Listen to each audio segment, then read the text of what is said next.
여러분 안녕하십니까? 3월 27일 금요일 VOA 한국어 방송 시작합니다. 저는 도성민입니다. 먼저 이 시간 주요 소식입니다.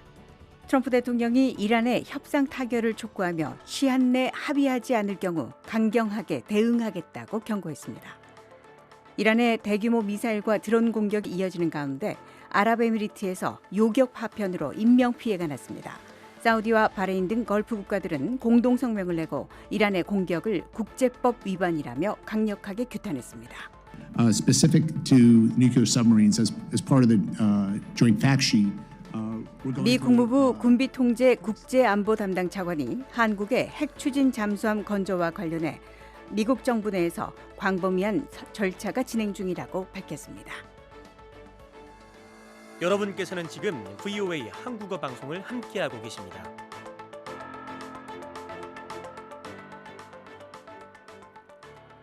미국과 이스라엘의 대이란 공세가 27일째 이어지는 가운데 미군은 10,000개 이상의 군사 목표물을 타격했다고 밝혔습니다. 트럼프 대통령은 협상이 지연될 경우 더 강한 대응에 나설 것이라고 경고하며 조속한 합의를 압박했습니다. 첫 소식 이은경 기자가 보도합니다. 도널드 트럼프 대통령은 미국과 이스라엘이 이란 테러 정권 세력에 대한 공동 공격을 시작한 지 27일째를 맞아 이란 신임 지도부가 너무 늦기 전에 미국과의 협상에 진지하게 나서야 한다고 말했습니다. 트럼프 대통령은 26일 자신의 소셜미디어 트루스 소셜 게시물에서 지난 23일부터 미국과 협상 중인 것으로 알려진 이란 협상 대표들이 이상하게 행동하고 있다고 지적했습니다. 그들은 우리가 협상에 나서기를 간청하고 있으며 군사적으로 완전히 무력화됐고 재기 가능성이 전혀 없음에도 공개적으로 우리 제안을 검토 중이라고만 말하고 있다고 비판했습니다. 그러면서 이는 잘못됐으며 너무 늦기 전에 진지해져야 한다면서 그 시점이 오면 돌이킬 수 없고 상황은 아름답지 않을 것이라고 강조했습니다. 앞서 트럼프 대통령은 지난 23일 이란의 협상 타결을 위해 5일 기한을 제시한 바 있습니다. 또 25일 워싱턴 행사에서는 이란 협상 대표들이 미국과의 협상을 인정하길 두려워한다고 말하며 그들이 자국민에게 살해될 것이라고 생각하기 때문이라고 설명하고 미국에 의해 살해될까 두려워하고 있다고도 덧붙였습니다. 브래드 쿠퍼 중부사령관은 25일 영상 성명에서 2월 28일 에픽 퓨리 작전이 시작된 이후 미국군이 이란 내 10,000개 이상의 군사 목표를 타격했다고 밝혔습니다. 쿠퍼 사령관은 미국이 이룬 성과와 이스라엘 동맹의 성공을 합치면 수천 개를 추가 타격했고 우리가 함께할 때 더욱 강력함을 분명히 보여주고 있다고 말했습니다. VOA 뉴스 이은경입니다. 아랍에미리트 UAE 당국은 26일 이란 탄도미사일을 요격해 떨어진 파편으로 2명이 사망했다고 밝혔습니다. UAE 관영 에미리트 통신사는 요격된 미사일 파편으로 인도와 파키스탄 국적자 각 1명이 숨졌으며 아랍에미리트와 요르단, 인도 국적자 등 3명이 부상을 입었다고 보도했습니다. 이번 미사일은 이란이 발사한 대규모 공세 일환으로 아랍에미리트 국방부는 자국 방공망이 총 15대의 이란제 미사일과 11대 드론을 추격했다고 발표했습니다. 바레인 군 당국도 이란에서 날아온 드론 19대와 미사일 1발을 요격했다고 밝혔습니다. 바레인 내무부는 이번 공격의 여파로 무하라크 지역에서 화재가 났다고 보도했습니다.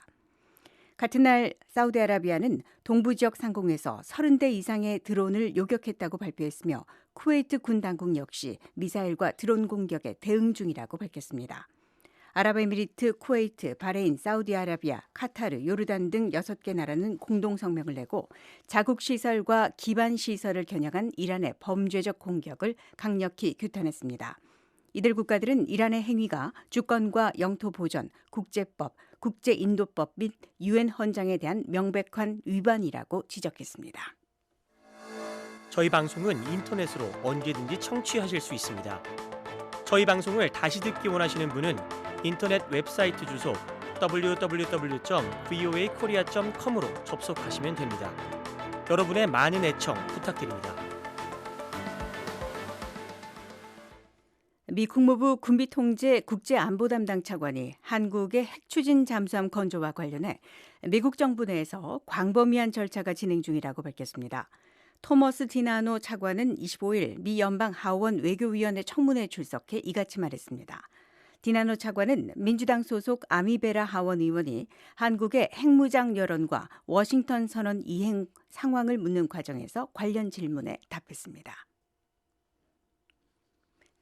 디나노 차관은 한국의 핵추진 잠수함 사업과 관련해 상당히 광범위한 절차를 밟고 있다며 기관 간 협력이 매우 활발하게 이루어지고 있으며 어떤 팀이 구성되고 어떤 결과물이 나올지에 대해 논의가 진행 중이라고 설명했습니다.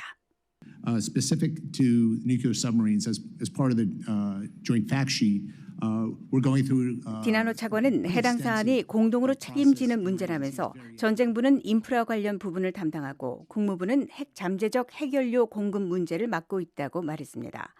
앞서 미국과 한국은 공동 설명 자료를 통해 한국의 핵추진 잠수함 건조를 승인하고 선박 건조에 필요한 요건과 연료 확보 방안 등을 함께 추진하기로 한 바 있습니다. 뉴질랜드가 북한 선박의 불법 해상 환적 감시 활동에 지속적으로 참여하는 것은 유엔 제재 이행과 영내 평화 안보에 대한 확고한 의지를 보여주는 것이라고 주디스 콜린스 뉴질랜드 국방장관이 밝혔습니다. 이어서 P-8 포세이돈 초계기와 해군 함정의 정기적 파견을 통해 북한의 불법 해상 활동을 탐지하고 억제하는 데 기여함으로써 인도태평양 지역의 규범 기반 국제 질서를 수호하려는 뉴질랜드의 오랜 의지를 보여주고 있다고 강조했습니다.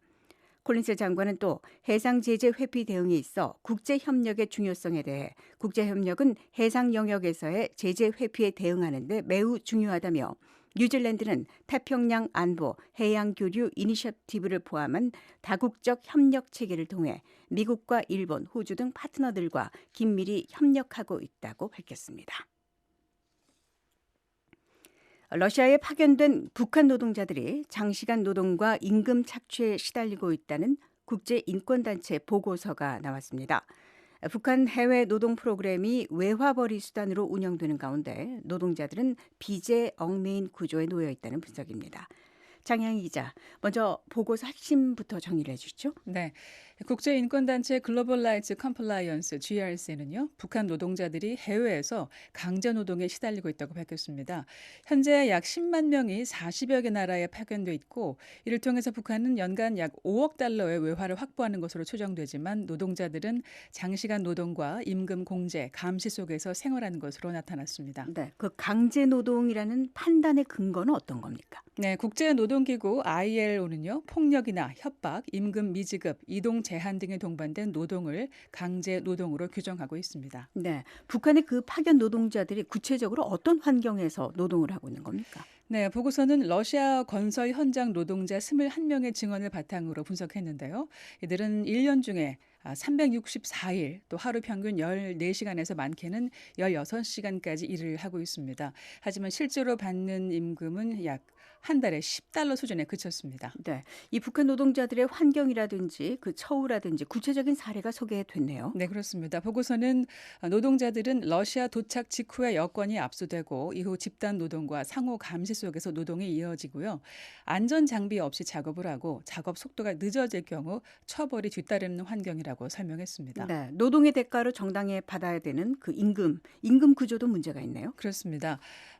국가계획분 할당량 때문인데요. 노동자들은 매달 약 $700를 국가에 납부해야 되는데 이 때문에 부업을 하거나 비공식적인 일에 나서는 경우도 있는 것으로 나타났습니다. 네, 북한은 국제사회의 제재를 받고 있습니다만 이런 그 불법적인 구조는 여전히 확인되고 있는 거죠. 그렇습니다.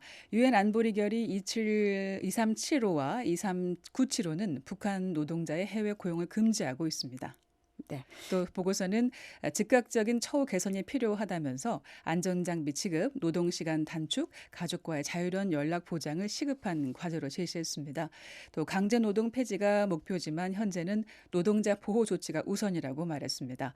또 북한은 강제노동 존재를 부인하고 있는데요. 유엔과 미 국무부 등은 이 문제를 지속적으로 제기하고 있습니다. 네, 지금까지 러시아 파견 북한 노동자 실태를 조사한 GRC 보고서 내용 장향희 기자와 함께 짚어봤습니다. 3월 27일 금요일 VOA 한국어 방송을 모두 마칩니다. 미국의 수도 워싱턴에서 보내드린 VOA 한국어 방송, 저는 도성민이었습니다. 함께해 주신 여러분 고맙습니다.